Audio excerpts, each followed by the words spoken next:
Hello everyone and welcome back to my channel. I hope তোমরা সবাই দুর্গাপূজা খুব ভালোভাবে কাটিয়েছো। তো আমি অষ্টমীর দিন কী করলাম, কীভাবে এনজয় করলাম দিনটা, তো আজ সে ভিডিওতে সেটাই শেয়ার করব। তো please subscribe my channel and সাথে শেয়ার কমেন্ট করতে ভুলো না।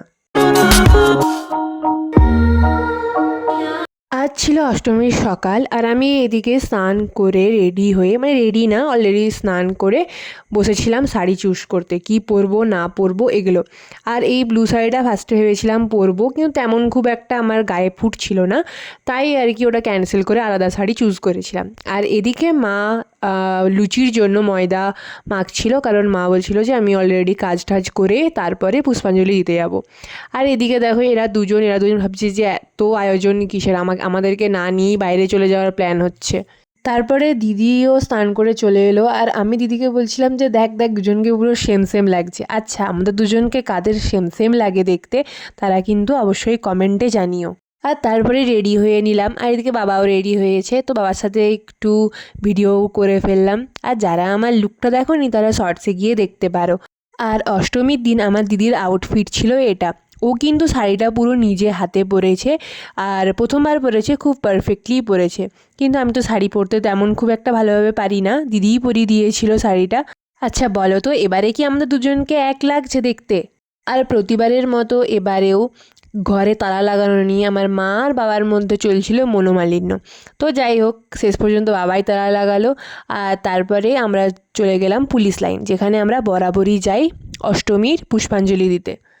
আসলে আমাদের পাড়াতেও পুজো হয়, কিন্তু যেহেতু ছোট থেকে আমরা পুলিশ লাইনেই থাকতাম, 2 বছর 3 বছর হয়েছে আমরা আলাদা জায়গায় বাড়ি করে শিফট হয়েছি, তো এত ইজিলি একটা ছোটোবেলার জিনিসকে ছাড়া যায় না, তো আমরা এভরি টাইমই পুলিশ লাইনে গিয়েই পুষ্পাঞ্জলিটা দিয়ে আসি। আর এবারে তো আমাদের সাথে ছিল জামাইবাবু, তো সেও গিয়েছিল আমাদের সাথে পুষ্পাঞ্জলি দিতে। আর এই যে এটা হচ্ছে পুলিশ লাইনের মায়ের মূর্তি। যদিও বা পুলিশ লাইনের পরিবেশ আগের মতো নেই, এখন অনেকেই অ্যারোগেন্ট হয়ে গেছে, কেউ কেউ দেখা হলে কথাও বলে না, যারা পুরনো বন্ধু বান্ধবীরা আছে তারাও দেখা হলে খুব একটা কথা বলে না। যতই হোক, আমি যেহেতু 2.5 বছর, যখন আমার বয়স 2.5 বছর ছিল তখন থেকে পুলিশ লাইনে আছি, তাই আমার তো পুলিশ লাইন খুব ভালো লাগে। আর তা করতে করতে আমাদের পশ্চিম মেদিনীপুরের যে বর্তমান এসপি আছেন, স্যার ধৃতিমান সরকার, উনিও চলে এসেছেন পুষ্পাঞ্জলি দিতে। যদিও বা আমাদের দেওয়া হয়ে গিয়েছিল, উনি এসে লাস্টে পুষ্পাঞ্জলিটা কমপ্লিট করলেন। আর এই নীল পাঞ্জাবি পরা যে কাকুটাকে সামনে দেখছেন, উনি হচ্ছেন রতন কাকু। অ্যাকচুয়ালি আমি বলি রতন কাকু কারণ ওনার সাথে একটা টাইম আমি ব্যাডমিন্টন খেলতাম, মাঠে ছোটাছুটি করতাম, কিন্তু এখন যেহেতু পুলিশ লাইনে থাকি না, তো এইসবও কিছু হয় না।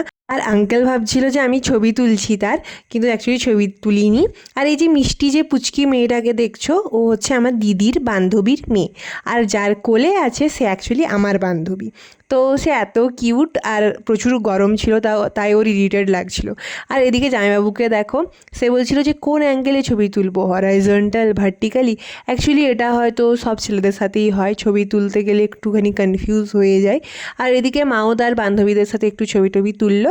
আর তারপরেই আমাদের যে দুর্গা মণ্ডপ, তার পাশে আছে শিব মন্দির, ওখানে চলে গেলাম আমরা স্নান জল আর প্রসাদ নিতে। যখন পুলিশ লাইনে থাকতাম তখন প্রায় দিনই এই মন্দিরে এসে মা পুজো দিত, শনিবার মঙ্গলবার এই দিনগুলোতে পুজো দিত।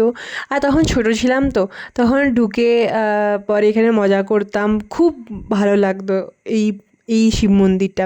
আর এটা হচ্ছে পুরো গোটা ভিউ পুলিশ লাইনে দুর্গোৎসবের। এই যে থিমটা ছিল সহজ পাঠের ওপরে বেস করে, আমরা যে ছোটোবেলায় সহজ পাঠ, রবীন্দ্রনাথ ঠাকুরের লেখা সহজ পাঠ পড়তাম, সেই তার উপরে বেসড করে। আর তার পাশেই ছিল একটা স্টেজ, যেখানে কালচারাল প্রোগ্রামের অ্যারেঞ্জমেন্ট করা হয়েছিল রাতের বেলা। যাই হোক, সকাল থেকে যেহেতু খাইনি, তো খিদে পেয়েছিল প্রচুর পরিমাণে, তাই দিদিকে নিয়ে চললাম বাড়ির উদ্দেশ্যে। আর শাড়ি পরে না গাড়ি চালাতে প্রচুর অসুবিধা হয়, বাট আমি শিখছি, কারণ কলেজেও এখন যাই শাড়ি পরে যাই, তো আস্তে আস্তে প্র্যাকটিস করছি শাড়ি পরে গাড়ি চালানোর ব্যাপারটা, শাড়ি পরা শিখছি। চলো এবারে দেখা হচ্ছে একদম বাড়ি গিয়ে ফ্রেশ হয়ে তারপর। অ্যাকচুয়ালি বৃষ্টি হলেও ওয়েদার ছিল প্রচুর গরম, তাই আমি এসে আগে মেকআপটা তুলেছি, বাট কাজলটা তুলতে ভুলে গেছি কারণ খিদে পেয়েছিল প্রচুর পরিমাণে। আর তারপরে দেখছিলাম এদিকে শাড়ি পরে পুরো বিছানায় প্রোডাক্টস, মেকআপ প্রোডাক্টস এই সমস্ত পরে। তো যাই হোক, এগুলোকে এখন তুললে হতো না কারণ একটাই জিনিস, খিদে পেয়েছিল, তাই আগে মায়ের বানানো লুচি তরকারি সেগুলো খাবো, খাওয়ার পরে তুলবো। যদিও বা আমি অলরেডি আধা প্যাক করেই গিয়েছিলাম।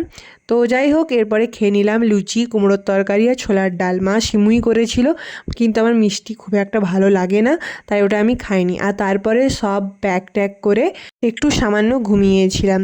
আর যেহেতু আমি আর বেরোবো না, কারণ সত্যি কথা বলতে আমার এখানে কোনো বন্ধু বান্ধবী থাকে না, তাই আমি খুব একটা দুর্গাপুজোতে বেরোইও না। আর সন্ধেবেলা মা আর বাবা একটু রেডি হয়ে গিয়েছিলো পুলিশ লাইনে ঠাকুর দেখতে, ঘুরতে। তো তারা রেডি হয়েছিল, আর দিদিরাও চলে গিয়েছিলো, যে ভিডিওটা আমি করিনি। আর আমার বাবাও না ঠিক আমার মতোই ভিড়ভাড়টা তেমন খুব একটা পছন্দ করে না, কিন্তু যেহেতু মা রেগে যাবে তাই মাকে নিয়ে বিকেলে একটু ঘুরিয়ে নিয়ে এসেছিলো। আর এখানে না মা আমাকে বলছিল যে ভালো করে দরজা লাগাবি, কারণ আমাদের বাড়িতে না ইদানিং খুবই সাপ বেরোচ্ছে। তো কারো যদি জানা থাকে যে কীভাবে সাপ বাড়িতে আসা বন্ধ করা যায়, তো প্লিজ অবশ্যই জানিও। আর আজকের ভিডিওটা এতটুকুই। আর কীরকম লাগলো ভিডিওটা অবশ্যই জানিও। আজকের জন্য বাই বাই।